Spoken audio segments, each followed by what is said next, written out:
let's start with a review, because I understand if you have forgotten things. We are on page 6 of the Chapter 3 handout. We finished up last class talking about how to write ionic compounds when the cation, the positive, the metal, can have more than one charge. Who remembers how you indicate what the charge is? Roman numeral. Yes, so we're going to use a Roman numeral. If it does not have a variable charge, do you need a Roman numeral?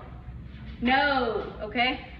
Now, the periodic table that I gave you has, if you get out a magnifying glass, indications of some of these that have variable charges. That will not be on the periodic table that I give you on the test, but it's a very useful tool while you're learning how to do this. So let's practice. These are ionic compounds. We're going to write the names. We may or may not need Roman numerals. So SnCl2. Sn stands for what element? 10. All right. On your periodic table, can 10 have more than one charge? Yes. So it can be 4 or it can be 2. How do we know which one it is? That's a good question. So to figure out the charge, you have to use the other component. So this is chloride. So chlorine, so chloride.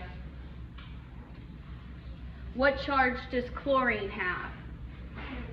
-1. Okay, and there are 2 of them. So that tells us that the charge on 10 has to be what? +2. So our parentheses, we put a 2. So you have to kind of work backwards a little bit. But again, all this math can be done on your fingers.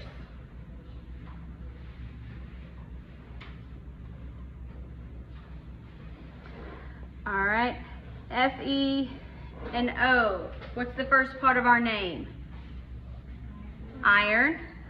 Can iron have a variable charge? Yes.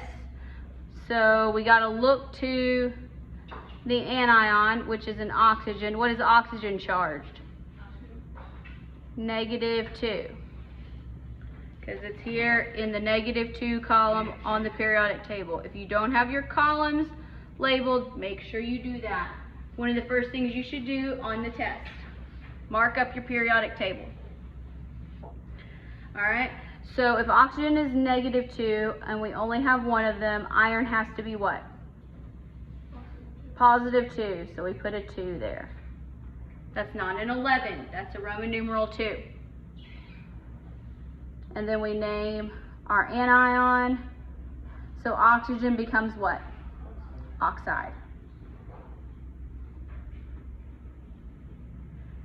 This is the other iron. So we know it's iron.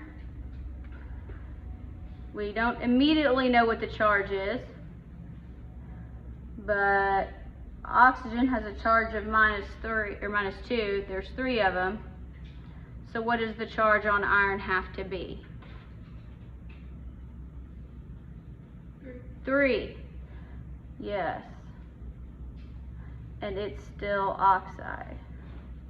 So this is why we can't just call it iron oxide, because iron oxide could be either one of these compounds. This one here, also known as rust. Iron 3 oxide is rust.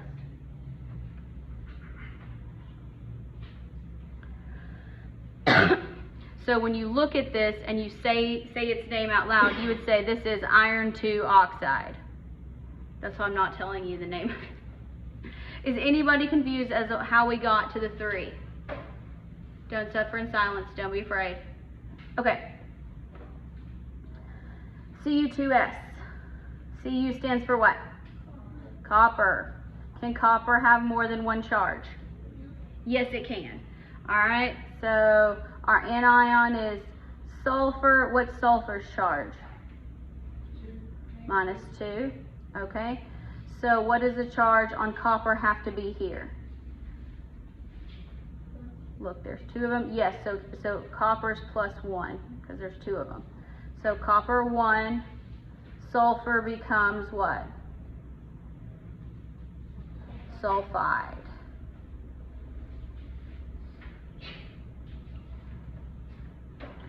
Here it is again. Sulfide still -2. What's the charge on copper here? +2.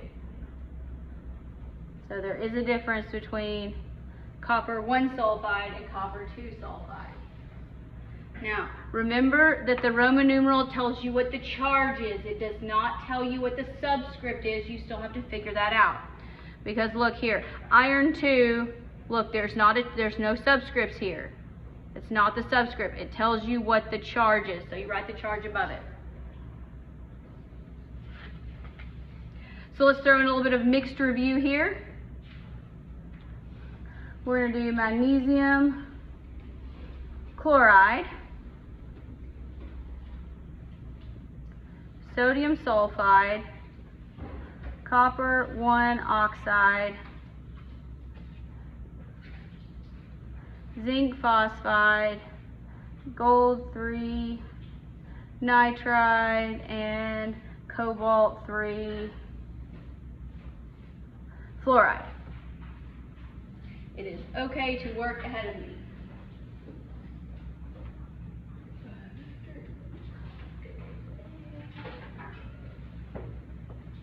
Magnesium chloride, anybody got it?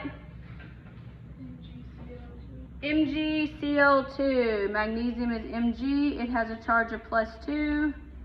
Chloride is chlorine, has a charge of -1. Charge balance says we need 2 chlorines. Sodium sulfide. Sodium is, what's its abbreviation? Na. What's its charge? +1.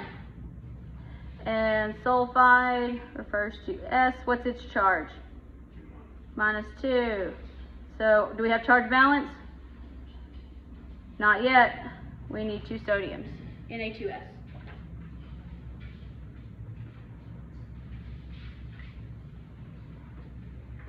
All right, copper 1 oxide. What's the symbol for copper? Cu. What charge do we put on it?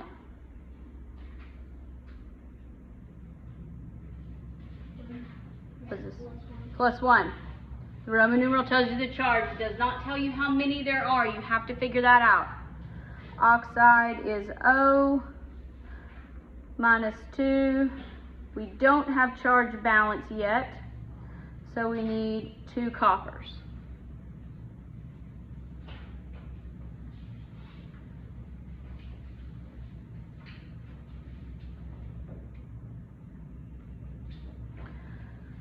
Next one, zinc phosphide. What's the abbreviation for zinc? Zn. What's its charge? Always +2. Zinc's one of those transition metals, but it does not have a variable charge. Zinc is always +2. Phosphide refers to which element? Phosphorus, which is P. What's its charge? -3. All right, so what's our final formula? Zn3P2. Because we need 6 positives, 6 negatives. All right, gold 3 nitride. Symbol for gold is Au. What does this mean? +3. All right, nitride is what? N. What's its charge? -3. Do we have charge balance? Yes, so we're done with that one. Last review here. Cobalt 3 fluoride. Cobalt is, what's its abbreviation? CO. What's its charge? +3. Fluoride, fluorine, which is an F. What's its charge? -1. We need 3 of them for charge balance.